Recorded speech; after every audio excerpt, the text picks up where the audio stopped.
Hello, everybody. Today I'm joined by Amy. Amy is the mother of Blake. Amy, you reached out to me recently and you just wanted to reach out and say hi, give me an update on how you're doing. And you also wanted to give just a little bit of background on what happened to Blake and what you're going through right now. And a little bit background on Blake, because here in the Lost in Phoenix family community, we got to know him, try to assist him. How have you been? Well, I'm doing a lot better. I'm not doing opiates anymore. I'm completely off of them. Let's see. I'm not homeless anymore. I'm in Yuma, Arizona now. Let's see. I came here actually because this is where me and Blake are from, and I came here to get his belongings. They've been at my stepdad's. I have like memorabilia from when he was a child, all kinds of stuff. And unfortunately, when I got here, the person that brought me, their car broke down, so I kind of been stranded here. But it's been a really hard struggle, the whole opiate thing, because I've been an opiate addict for like 25 years, and losing Blake, I got worse because I didn't want to deal with what was going on. So it's a struggle kind of every day, but I just keep trying to prevent myself from using. And I can't exactly say that, yay, life is great and I have all these goals, but I know that I don't wake up sick, and I'm trying to deal with my emotions and just, my son's death and just everything, just life. And it's kind of easier to cope in a way, but not. But I'm just very glad because, Blake had his opiate problem too. And I feel that, I don't know, quitting them made it made his death not as bad, because ultimately I think, the whole opiate use is what led to his decline. You know how drug use is. We don't use our brain. We do all kinds of crazy, risky behavior. So, but I'm very glad that I'm off of the opiates, even though it's a struggle. Congratulations on you being off of opiates. That's a big accomplishment. My condolences for the passing of your son, Thank you. 21 years old, very young. Um, so he had underlying medical issues. He had told me about. To me, it seemed to me like he had given up, and I'm gonna go out the way I want to go out. I want to smoke blues. I'm gonna do blues. That was his Yeah, mentality. It seemed like, right? it I'm was. already sick. I'm very sick. I'm not gonna get better, so I'm gonna do what I want to do. That seemed to be his attitude with me. Um, when I met Blake. One day I saw him. It was hot that day. He had no shirt, very skinny, thin. Um, you were there. He told me that you were there. I'm here with my mom. I saw you briefly, and then like very shortly after that, you went to Denver, right? You went to Denver right when I met him, and he was a little sad about that when you left. He was trying to reconnect with you, so we ended up getting him a bus ticket to go to Denver, and I drove him, right? I got the ticket, I picked him up, I got him some clothes, I drove him to the bus station. I watched him get in line, I watched him get in the bus. I saw the bus door shut, and I saw Yeah. the bus pull out, and I just walked away, right? And then come to find out, he walked off the bus. Yes, I know. I also, that was all going on, and I was experiencing from my side. But I'm glad that you mentioned all that, because a lot of people, I got like on the night that my son passed, I got a lot of horrible messages from people saying I was a horrible mother, because I had left him. But what really went on is he'd been sick for about 4 or 5 months. I kept trying to get him to go to the hospital. I take him, and like you said, he'd given up. He decided, Um, finally found out kind of what was going on with his throat, and that was the hugest struggle. Trying to call an ambulance, trying to do this, trying to do that, just to get him because he was getting so sick. And so we're homeless, and I was under the impression that he was going to have surgery on his throat, either get his tonsils taken out or whatever, because he ended up with throat cancer. And so I said, so what's going to happen? He's going to get his tonsils out. Where's he supposed to heal? So I had an opportunity to go to Denver. It was supposed to be for 2 weeks for me to make some quick money or whatever. Don't need to go into details about that. And then I was going to come back and rent us a place, or either have him come up there. But I had to take a desperate measure, to what I thought was in his best interest, get some place where he could heal. Because I said, we're not going to be sleeping in an alley. We're not going to be in a tent if you have this operation. Unfortunately, when I got there, because it wasn't a legit job or whatever, things did not turn out right. I ended up getting my bus ticket stolen back to Yuma. I ended up getting my phone stolen. And I got completely stranded there. So I was struggling really bad. And at that time, Blake had been admitted to the hospital and all that.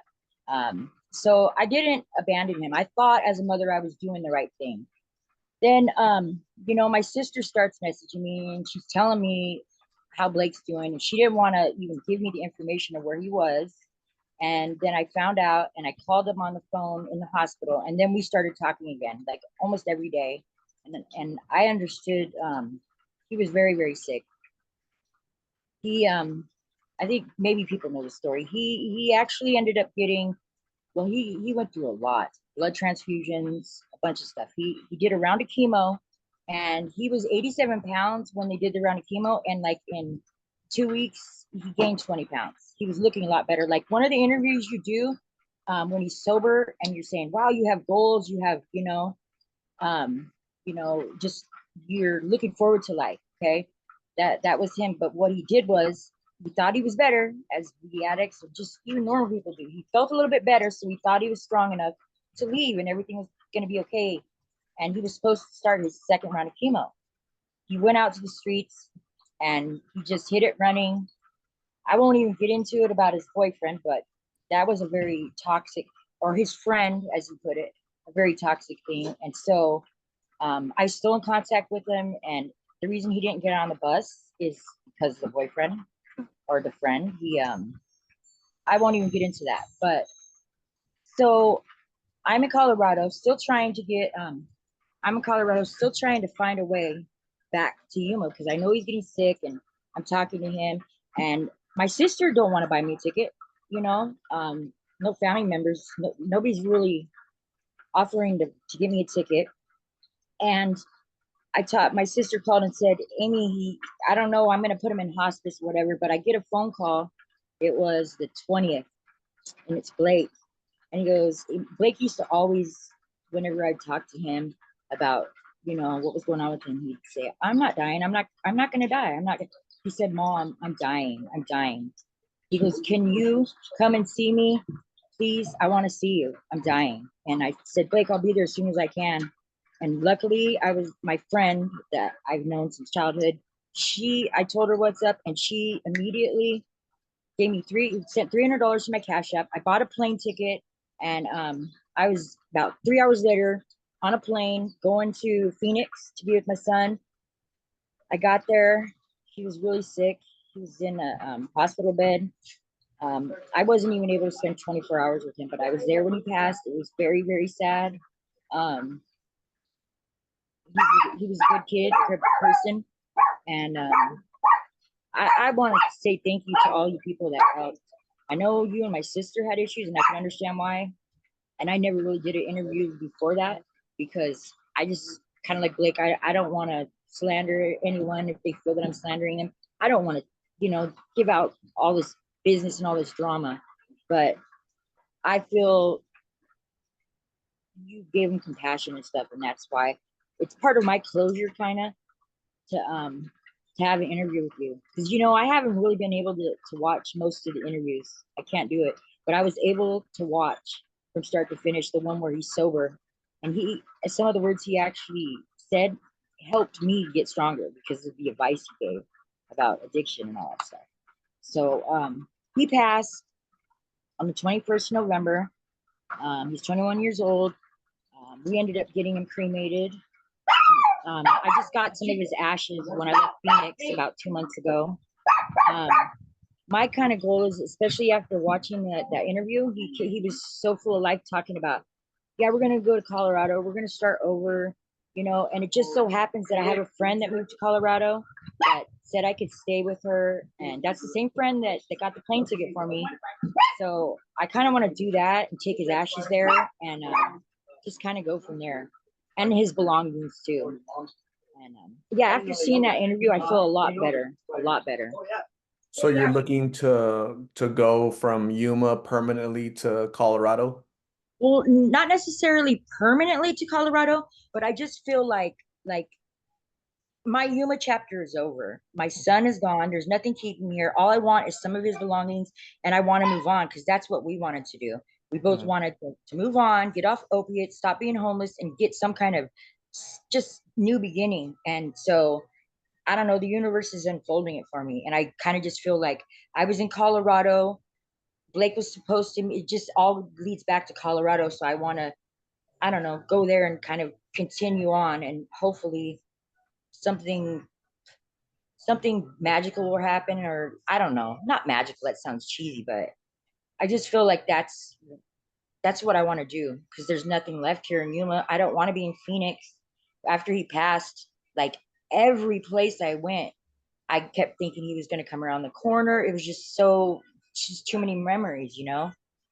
And I know he would have wanted me to be happy because he was always just worried about me. Like, I want you to be okay, mom. I want you to be happy, you know? So at least that's the one thing I could do for to honor him and to show him I loved him, is to at least make my life, I guess, you know, not as messed up as it was. He It's seemed really, very attached to you. Was he like a mama's boy, like very close to you? yes, because it was just really me and him. His dad was there for a couple years, but as he said, well, I know, you know, how to get a hold of him. Oh, and by the way, I don't know if y'all know, his dad actually ended up purposely overdosing almost a month to the day that later that Blake passed. So his dad ended up dying a month after Blake died. But yeah, we were very close. I was always trying to be really honest with him, and yeah. So Does he have any siblings or was he like an only child or what? the only child. Yep, he's my only child. When did he start with substances? At what age? Okay, it was 17, and I had gone to prison, and I got out, and I was staying with my sister. And because I started drinking again, she asked me to leave. He was like 16, and him and my sister got into it. My sister called the police, and he got put into a mental hospital. Okay, this might be a little bit too information, but um, I didn't even know this was going on because she asked me to leave. She wouldn't let me talk to him on the phone, and then she didn't go back and pick him up, so he got made a ward of the state. Now he went to foster care, and I found this out maybe about 3 weeks later. He went to foster care, and he was doing good. He was doing really good, straight A's. He's always been a smart kid, but you know, there's going to be a lot of crazy influences there. And he ran away from foster care and he started using. First, it was, you know, how the gateway weed, and then he tried meth, and then he tried the blues. And I guess it was just on and popping, you know. He started using them, and like a couple times he got strung out on him. I know he didn't want to be strung out, and he was just new into using and addiction. But then I moved to Phoenix, and then he came up to Phoenix with me, and then he started again. Like, he had a job, he started again. He was 18, and then it was just totally on. He got really, really deep. So he, like most of his life, wasn't on drugs, hated them. So it was really shocking and like just crazy to me. I tried to not encourage it. I didn't romanticize addiction, nothing like that, you know. And it ended up like I never used drugs with him either. And it ended up when we became homeless because of, you know, a bunch of stuff that happened, that we didn't smoke in front of each other, and then it just got to where we started smoking in front of each other and all that, and I started enabling his addiction because I didn't want to see him suffering. I regret that so much. But so yeah, I mean, he was only 21. His addiction wasn't even but like a couple year career of addiction, but that's all it takes, you know, which is so sad. That's all it takes. Why I don't want to do blues or opiates no more. I've lost too much to it, way too much. I knew him for the last 6 months of his life, and it was a mainly it was a downward spiral, but there's a little point where he got a little bit better, right? He went to the hospital to get the throat stuff removed, and then he went to treatment for a little bit. He gained a little bit of weight. He sounded clear, sounded more clear-headed. Probably that interview you're talking about where he was talking about goals and, I want to do Yeah. this, want to do that. So I was very proud of him, and then he kind of fell back, and addiction is really hard, right? You need help and help and help. So he always had like a gentle heart with me, right? He Yeah. listened to me. He said, thank you, very respectful, nice. He was never mean to me. He was never, I saw him get angry at the boyfriend a couple times. They're, arguing. And so I saw like the mean side of Blake, but towards the Yeah. boyfriend, because the boyfriend's probably, poking the bear a little bit, Yeah. right? His They defense had mechanism. it Yeah. seemed like a toxic, very toxic relationship, right? Yes. Friendship, boyfriend and boyfriend, whatever. That's Yeah. what it seemed very toxic, in the few times that I saw them interact together. Um, when did they meet? It was when we moved to Phoenix. It was probably a couple months after we moved to Phoenix when when Blake was 18. And I mean, their toxicity like immediately started probably, um, you know, after they were dating or hanging out, like maybe 2 or 3 weeks.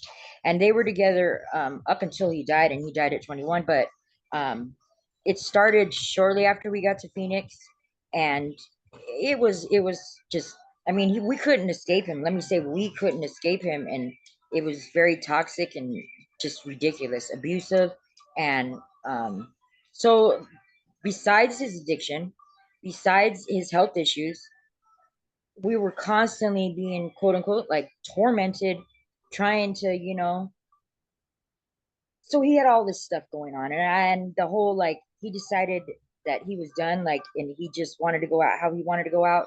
That's it. And that's what hurts so bad. And I tried protecting him, but I couldn't. I'm a woman, and this was like a very possessive man, thinking, just terrorizing us. And I'm not trying to say bad things about him, but if that was me actually and my boyfriend and I was in Blake's shoes, I don't even think I would have lasted that long. I mean, I did all kinds of things to try and get that to go away, but it wouldn't. So so It was always interesting to me because I was like, what is going on here? So Blake is heavily into blues. He's homeless, nowhere to sleep, no clothes, not eating correct. He's deathly sick. He looks sick, right? And the boyfriend had somewhere to live, uh-huh. had clean clothes, Yep. he looked clean, right? He didn't look like he was doing anything, right, as far as, substances or anything. At least I never Well, saw he him. was, but he wasn't on opiates. Let's put it that way. Okay, yeah. So he didn't look disheveled, didn't look, dirty or anything. Right. So I was like, what's the dynamic here? Like, what is he getting out of this? So I was like kind of baffled by that. Like, he's older, right? Blake is Yes. younger. This dude is a little bit older. Like, what's happening here? I never understood it. Like how Blake in that interview says, it's complicated. It is. There was daddy issues going on. When my son was always a really clean, really sharp looking kid, never dirty. So it's just so heartbreaking too, the interviews and all that and how he got like, but I don't know. He's probably got whatever issues the boyfriend going on from childhood or whatever. But yeah, the dynamic is he wouldn't let him go. I guess he felt that he owned him, just whatever issues he had, and it just really sucked because yeah, I mean, he was like 2 blocks away, and all just yeah, I mean, you just said it right there. It's just very tragic. And then me and my Blake sometimes would struggle to find a place to sleep as it is, but we would have to try and find a place to hide from him. You know what I mean? And then we'd finally fall asleep. I mean, being homeless is exhausting. Being on drugs is exhausting. And then we'd be woken up to some crazy insanity, like, you know, I'm just saying crazy. So my son, my son tried to leave, but then there was oh, I'll give you some pills, and then they'd be nice. He'd be nice. They'd be nice to each other for a minute, and It's just a bunch of complicated stuff. I forgave him. I'm not even going to go into it, but a health issue that my son had was given to him from Flacco, from his friend, boyfriend. And that's my son. And any parent would want to hurt the person that hurt their kid.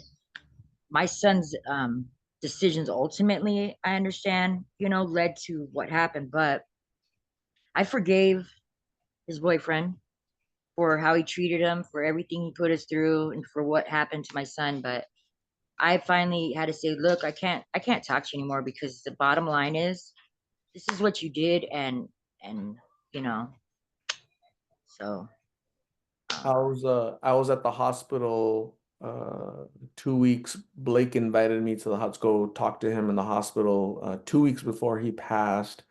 Um, uh, uh, he invited me. He gave me the password because he was in a lockdown room. I Uh, remember because he was messaging me about it. Yeah. yeah, and so the boyfriend was there sitting down, and your sister was at the door guarding the door. Mm-hmm. So For real. I could see them through like the window, right? Through everything's glass, and I could see Blake. He saw me, um, and uh, and your sister just flipped out. Yeah, what's he doing here? Well, who Mm-hmm. invited him? And then Blake's like, I did. I told him to come, say hi. And she's so mad. She flipped out. Like, this is what I'm talking about, Blake. You're doing, yelling at him, like big in front Mm-hmm. of everybody, the Yep. doctors, the nurses. She had no, I felt really bad for Blake because I never, I saw you, but I never met you. I never really interacted with you, but I did interact with the boyfriend and the aunt. Mm-hmm. And man, the toxicity I saw from those two, I'm like, man, poor Blake. Like he's Yep. surrounded by all this toxicity where how's he supposed to escape and get better if he's surrounded by this? So And it was really unfortunate that during his last days he has I to know. he's being yelled at and just because he wanted to say bye to me. I'm trying to help him. I'm trying to get a hotel room, food, clothing, a bus ticket. We're just trying to assist him. We're not trying to do any harm at all, right? So I think he felt the love, to be honest with you. He He did. really appreciated the he was grateful for total strangers to That rally around him, cheer for him, pray for him, think about him. I still get asked to this day, how, hey, have you heard from Blake's family? Do you know where Blake is buried? Any information on Blake? I pray for him every day. I once in a while I check out his videos because I miss hearing his voice. He was such a good kid. I didn't know him. I just knew him from the videos. So these videos are so important to get the message out, right? I know they are. We couldn't save Blake, but his videos saved at least one person out there. Blake should be proud of that, and you should be proud that I'm so proud. his story saved one youngster out there from not trying substances, not trying blues, not trying nothing. Listen to your mom, listen to your parents. You're going through a Yeah. tough time. It's going to get a lot harder if you try this stuff, right? Look what happened to Blake. So, that's the big picture. Some people can't see it. The aunt, the boyfriend, whatever. But I'm glad that you're understanding that there was no harm intended. I think a lot of good was done. And he told me like off camera, we had really good conversations off camera. Those are the best conversations that were off camera. You guys just don't see them because they feel a little bit when the camera's on, they feel a little bit more shy, like Yeah. reserved, right? When the camera's off, it's just one-on-one. He was more open, he would give me more background on the history, the back of the boyfriend, the aunt, this and that, and Yeah. so he was a lot more open, and he had so much to share with the world. I think we lose when such a good soul such as Blake is it leaves at such a young age, right? 21 years old. And so that's heartbreaking. And so again, my deepest condolences to you, excuse me, you, your family, and Blake's memory. We can only honor him by talking, having a conversation like this and saying, how can other mothers out there, there's single moms out there with three, four kids, they have no help from anybody, and they're afraid of losing their three or four kids to the streets, to gangs, to influences, and to ultimately these pills that take people really quickly. So this is a valuable lesson to those moms out there, right? You've been going through your issues with addiction, opiates, you're you're clean. That's a huge accomplishment, right? You still got the rest of your life to decide what you want to do, and then whether that's in Colorado or Arizona or wherever, you'll be able to take Blake's memory with you, and Yep. knowing that you had a really good kid that was willing to share his story to help somebody else, even though he couldn't help himself, right? So, um, how can the Lost in Phoenix family assist you? Okay, first I just want to do this like a shout out. There's a on Facebook, it's Remembering Blake Wagner page. So if anybody wants to go there, they can join it. I'm gonna start now that I'm so sober, like sharing memories and sharing more things. But you can go there and find out a little bit of information about them, stories, pictures, videos. And if you have any questions for me or want to know anything, you could just ask me, and I will be more than happy to tell you because a lot of people wanted to know, some things, and I can give you answers. But what was the question again? How can they help me? How can the followers help me? Okay, so I want to get to Colorado. Um, I either need a bus ticket or I need to get this my friend's car fixed. I prefer to get my friend's car fixed so you know I can have Blake's stuff in the car. But so if anybody can just help out with anything, I want to try to get to Colorado, and that's where I'll start. And maybe I don't know, you could do another update. And but yeah, that's what I'm trying to do. Is I'm trying to get my son's belongings and go to Colorado. And I have a place to stay once I get there. I just need to be able to get there. Got it. So you're taking his belongings, which are in Yuma, and you're trying to take them with you to Colorado. Yep. You said he was cremated. Do you have like his urn or Oh something? yes, yes. I'll get it right now. I'll show everyone. I finally got it from my sister. She's kind of crazy about like possessing his ashes or whatever. But hold on, let me see. She had she had like, I don't know, a bunch of these. Wait, let me get in the light better. These little urns that have Blake's ashes in it. And so I have my son now finally, you know. I mean, it's not as great as having him physically here, but it's given me a lot of peace, happiness, and I feel like, yeah, he's with me. Besides, he's in my heart. So yeah. Um, do you have a Cash App where a Cash App or PayPal where the Lost in Phoenix family can assist you if they want to give you a couple bucks to whether this fix a car or get you a bus ticket, whatever you decide to do, if we can, pitch in that, combine it together, that'd be helpful, right? Anything? Yeah, yes, I do. First off, before I tell you my Cash App, never mind the name on it because I used to do like webcamming and stuff like that. So my Cash App is $ all lowercase SEXXYMYLF.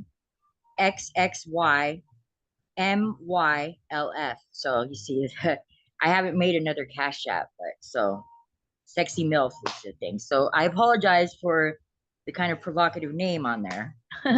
Yeah, no worries. I was gonna tell you that you look just like Blake, or Blake looks just like you. You guys, I'm looking at Blake right now. So I'm glad we can try to assist you. I'll also post your Cash App on the video description. Okay. Amy, it was really nice talking to you. You reached out to me just a few days ago, and I was happy to. We were communicating kind of Yeah. sporadically during the time that I was talking to Blake, right, helping him and whatnot. And so I hadn't heard from you in over a year. I'm glad you're still around. I'm glad you defeated the opiates, and I'm glad to hear from you, to have a conversation with you. You try to do your best, right? You were going through your issues as well with, when you're with Blake, battling your issues, and then you're trying to help him. And sometimes those type of relationships are like kind of, it's really hard for a relationship like that when you guys are both on the street board Yeah. doing blues. It's really hard for you to go together because both of you guys are pulling each other down, whether it's a boyfriend and girlfriend, a mom and a son, so because I've seen a lot of that out in the street. I've seen other moms and sons or other, boyfriend and girlfriend out there in the street where it's hard when they're together because they're pulling each other down, like unknowingly, Yeah. so that's addiction. So but I'm glad you're doing better. You need a little bit of help, and I get it. So we'll try to assist you as best we can. Let's do another update. Let's see if people Yes. have any questions based off of this.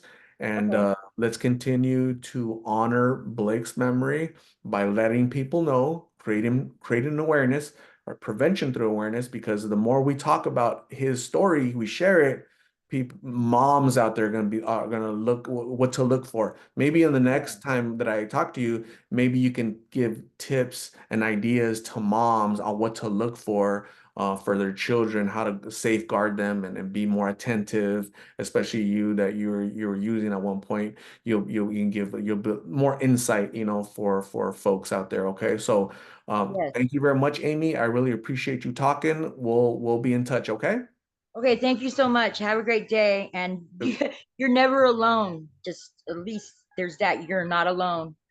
Okay. Thank you. absolutely. Thank you for letting Bye. me talk. Bye.